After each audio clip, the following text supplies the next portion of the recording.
안녕하세요. 이가령입니다. 오늘은 사람들이 기질에 대해서 한번 생각해 보려고 해요. 아이들도 기질이 서로서로 많이 다르다 이런 생각이 드는데, 저는 딸 하나 아들 하나가 있어요.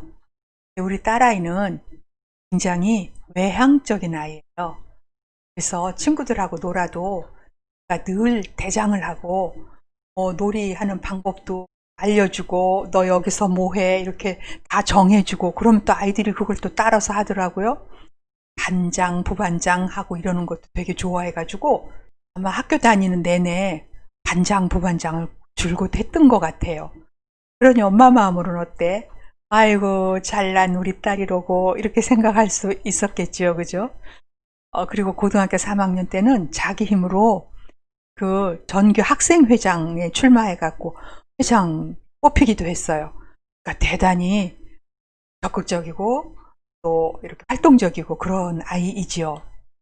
반면에 아들은 대단히 내성적인 친구였어요. 그러니까 자기가 친구들하고 뭐 먼저 이게 주도가 돼서 놀기보다는 다른 친구들이 놀면서 누구야 이리 와 같이 놀자 그러면 그 친구하고 같이 놀거나, 아니면 친구들이 안 불러주면 혼자 방에 들어와서 이렇게 레고 갖고 놀고 뭐 이렇게 혼자 잘 놀았어요.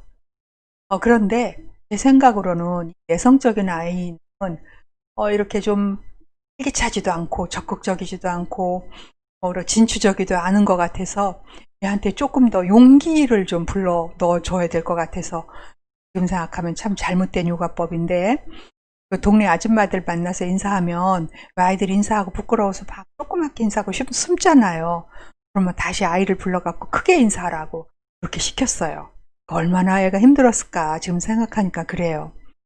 그리고 이제 이 아이는 반장, 부반장 이런 거 하는 거를 대단히 부담스러워했어요. 자기는 그런 거 하기 싫대요. 그러니까 굉장히 내성적인 아이였죠. 아직까지는 외향성의 제국이라고나 할까요? 사람들이 스타트업을 하거나 사업을 하거나 그래도 뭐 사교라든가 지성이라든가 적극성이라든가 활달함이라든가 이런 기질이 있는 사람이 훨씬 성공하기 쉬웠던 이런 시대 같아요. 여태까지는 그랬는데 아이가 그걸 따라가지 못하니까 우리 아이를 조금 더 외향적인 아이로 키워볼까라고 욕심을 부렸는데 그건 아니더라고요.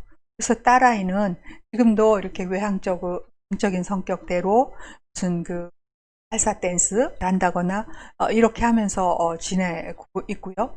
아들은 또 연구원으로 이렇게 영역을 또 자기 영역을 만들어 가고 있더라는 거죠. 그래서 우리는 조금 아이를 키울 때 외향적인 아이일수록 우리가 조금 더 관심을 갖고, 내성적인 아이는 조금 관심을 덜 갖는 이런 경우가 있을 수 있는데요.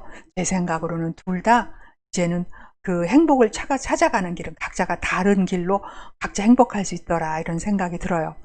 최근에 재미있는 글을 하나 봤는데, 서울대학교 최인철 교수님이 쓰신 글이에요. 중앙일보 칼럼으로 쓰셨는데, 내성적인 사람이 온다 이런 글이네요. 한번 읽어보도록 하겠습니다. 이건 일부분입니다.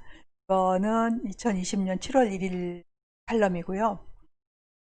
여기 잠깐 읽어보면, 내성적인 사람은 주장과 주장이 맞서는 웅변의 영역보다는 숫자와 글 또는 기술로 승패가 갈리는 사고의 영역에서 삶의 터전을 잡는다. 내성적인 분들이 그 연구원을 하시는 경우도 많으신 것 같아요.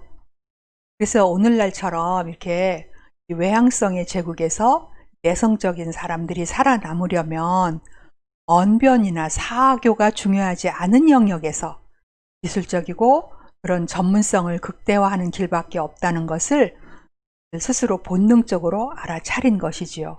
그래서 사회적 거리두기가 전혀 불편하지 않습니다. 코로나 팬데믹 기간 동안에 외향적인 사람과 내성적인 사람의 행복감 변화에 대해서 이제 연구를 해봤는데, 외향적인 사람들의 행복감이 훨씬 크게 하락했다는 것을 나타냈다는 거죠. 사실 코로나 때문에 우리 모두 행복감이 너무 많이 낮아졌어요. 그죠? 이 질병 사태가 빨리 좀 해결이 되었으면 좋겠다 싶어요. 그래서 이제 최 교수님은 운동장은 이제 반대로 기울어졌다 이렇게 이야기를 하고 있네요. 그래서 이제 내성적인 사람이 외향적인 사람인 척 연기할 이유가 사라졌다는 거예요. 여태까지 이제 타고난 성격을 아셔야 할 이유도 사라졌다는 거죠. 그동안은 제가 좀 내성적이라서요 하면서 미안함과 죄의식을 느끼며 모임에서 빠졌다면, 이제는 외향적인 사람들이 제가 좀 외향적이라서요 하면서 멋쩍어 하며 모임을 열어야 하는 그런 시절이 됐다는 거죠. 외향적인 사람의 역습을 경계하라. 사람 사는 재미란 서로 부대끼며 사는 것이라고, 이렇게 또다시 회식과 회의를 꺼내들 수, 이럴 수 있죠. 서로 부대끼며 사는 게 사람 사는 재미다, 이렇게 말씀하시는 분들도 많으셔요. 근데 거기에 비해서 사람 사는 재미란 꼭 필요한 사람과 부대끼며 지내는 것이라고 당당하게 맞서라, 이렇게 글을 쓰셨어요. 그걸 보니까 어렸을 적에 아이가 조금 내성적이라고 걱정했던 것이 너무 쓸데없는 걱정이었구나라는 걸 알게 되었습니다. 혹시 이 동영상을 어떤 그 부모님들께서, 아이를 키우는 부모님께서 보신다면, 우리 아이가 너무 소극적이고 우리 아이가 너무 숫기가 없어요, 이런 걸로 걱정하시는 분이 계신다면 절대로 걱정하실 일이 아니다.